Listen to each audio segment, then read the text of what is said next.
నమస్తే, మీరు చూస్తున్న J6 టీవీ. నేను జాన రమేష్.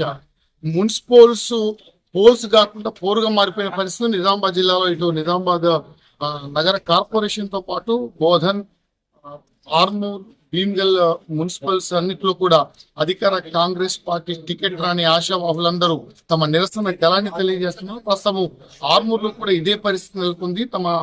తాము పార్టీకి చేసిన సేవలను గుర్తించకుండా సర్వేలు తమకు అన్ని అనుకూలంగా ఉన్నప్పటికీ తమకున్న అనుకూలతను గుర్తించకుండా వారికి ఇష్టానుసారంగా ఇష్టారాజ్యంగా టికెట్ల కేటాయింపు జరిగిందని చెప్పేసి నిరసిస్తూ ప్రస్తుతం కొంతమంది నిరసనకారులు టికెట్ ఆశించిన ఆశావాహులు ఇక్కడ ఉన్నారు. అడిగి తెలుసుకుందాం. చెప్పండి విజయ్ భాయ్ సార్, ఏం జరిగింది?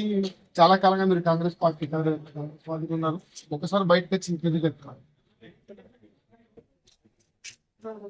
ఏం జరిగింది సార్? 19 వాట్ టికెట్ కావాలని చెప్పేసి అడిగినాము. సరే ఇస్తాను, ఆఫీస్ ఓపెన్ చేయన్నాడు. సర్వే ప్రకారం కూడా మనకే వచ్చింది. వచ్చిన తర్వాత మార్కెట్ రెడ్డి అనే టైంలో డబ్బులు తీసుకొని చేసిండు. ఎట్లా చేసిండో తెలియదు. లాస్ట్కి ఇలా మధ్యాహ్నం 12 దాకా ఇస్తా అని చెప్పేసి మార్కెట్ రెడ్డికి ఇవ్వడం జరిగింది. సురేష్ రెడ్డి సార్ కూడా కాల్ చేసి చెప్పారు విజయ్కి ఇలా విజయ్ బాగా హార్డ్ వర్క్ చేస్తుండు, విజయ్కి ఇవ్వకుండా మార్కెట్ హైదరాబాద్ లో ఉంటాడు, ఆయనకి ఎట్లా ఇస్తామని చెప్పేసి గట్టిగానే చెప్పిండు. ఆయన ఓకే అన్నాడు. అన్న తర్వాత నగేష్ అన్నకు కూడా చెప్పిన తర్వాత ఇలా మోసం చేశాను, టికెట్ ఇస్తాను. దానికి నేను ఇప్పుడు రెబల్ గా చేస్తున్నా. పక్క గెలిచి సుదర్శన్ సార్కి మాట ఇచ్చిన 50 సీట్ 19 వార్డ్ అని చెప్పాను. అంటే టికెట్ ఆశించిన టికెట్ రాదు, ఎవరికొకరికి బీఫామ్ చేయాలి. నేను కాంగ్రెస్ పార్టీ కాంగ్రెస్ అభిమానిగా పార్టీ నిర్ణయించిన వ్యక్తికి సపోర్ట్ చేస్తారు, మీరేం చేస్తారు? సర్వే రిపోర్ట్ ప్రకారం ఇస్తా అనేటైనా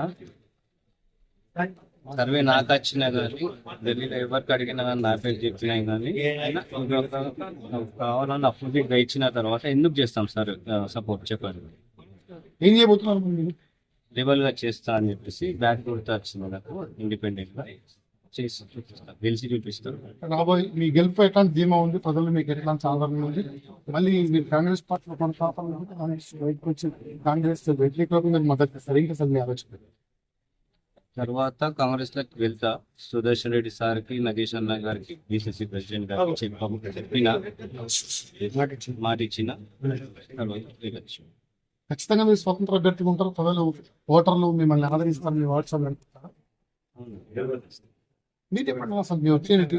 ఖచ్చితంగా ఈ విషయంలో అయితే ఖచ్చితంగా వార్డు ప్రజలు అందరూ ఈ ఈ మా మిత్రుడు విజయ్ అగర్వాల్ 19 వారికి నిలబడుతున్నాడు. టికెట్ కన్ఫర్మ్ కాకపోతే ఎంతమంది చాలా బాధపడ్డారో తెలుసు. ఇప్పుడు ఆయనకు ఇండిపెండెంట్ గా నిలబడు అని చెప్పేసి ప్రత్యేకంగా వార్డు ప్రజలే ఆదరిస్తున్నారు. అందుకు ఆయనకు ఇంకా రెట్టింపు బలం వచ్చింది. సో ఆయన ఖచ్చితంగా 19 వారికి ఇండిపెండెంట్ గా నిల్చొని గెలుస్తాడని చెప్పేసి గట్టి నమ్మకంతో దిగుతున్నాం. గెలిచి ఇదే గిఫ్ట్ మేము సుదర్శన్ రెడ్డి గారికి మరియు మహేష్ కుమార్ గారికి అందరికీ మేము దీనికి వాళ్ళకి మీరు చెప్పండి. చాలా సుదీర్ఘంగా రాజకీయ చరిత్ర జరుగుతున్న పరిణామాలు ఎట్లా అనుకోవచ్చు?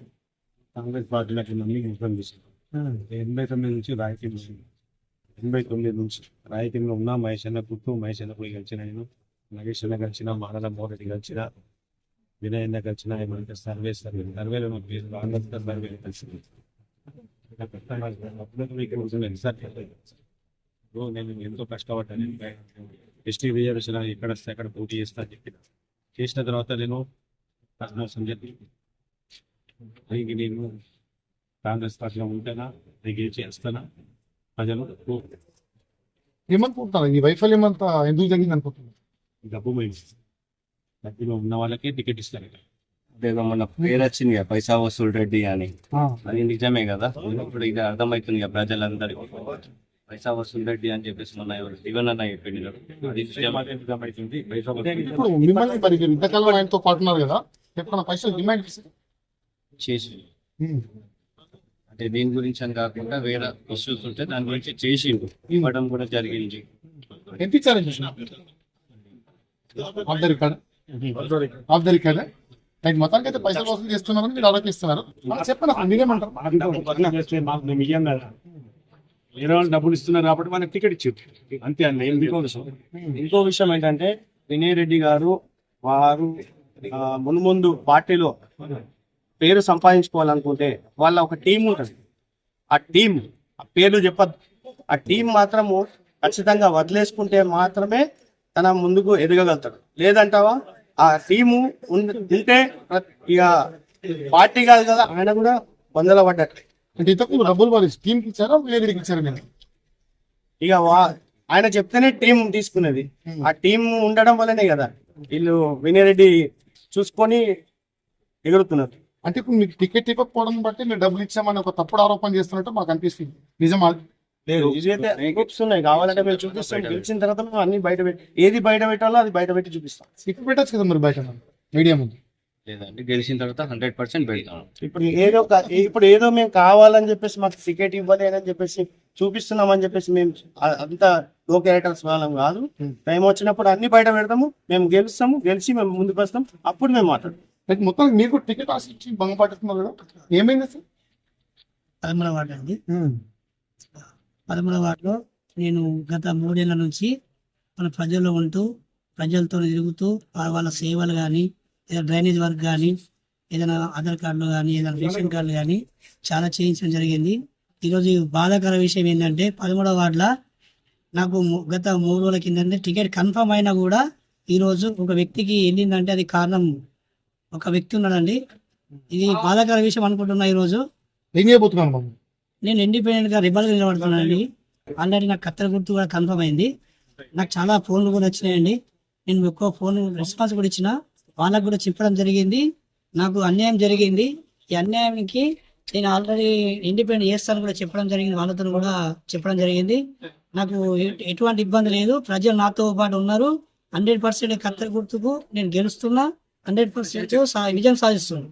మొత్తానికి అధికార పార్టీ హస్తానికి బదులు మొండి చేయి చూపించిన తాము మాత్రం బరిలో ఉండి తమ సత్తా ఏంటో చాటుతామని టికెట్ రాకుండా కాంగ్రెస్ పార్టీ తరఫు నుంచే వారు పోటీలో ముందుకుండి తప్పకుండా కాంగ్రెస్ అధికార పార్టీ నేతలకు బహుమతి ఇస్తామని ఏం చెప్తారు?